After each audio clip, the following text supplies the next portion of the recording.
Hyvää iltaa, tervetuloa Emergency TV:seen. Tällä kertaa mulla on Time Machine Memories täällä Kolosen legendaarisella baaritiskillä. Tässä on vietetty kaikenlaisia iltoja. Tänään meissataan täällä. Mitkä fiilikset teillä on? Tosi hyvät, kiitos kysymästä. Ollaan tässä valmistautumassa finaaleihin ja treenataan joka viikko täysillä. Saken takki on hävinnyt viime keikalta.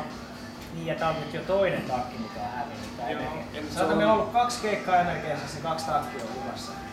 Se on jokaisella vuorolla, me ollaan jaettu sitä silleen, että se jatkuu silleen eteenpäin. Naiset repii, rotset pois, fanit ottaa niitä talteen omaan. Meidän on pakko vaan teetättää uusia rotseja.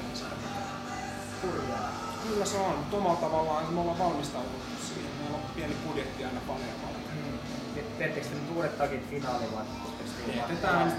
Teetetään uudet takit, ne ei kannata tulla alasti sinne, se menee ihan sekaisin se mesta siitä. Niin, kaikkea lehtiä.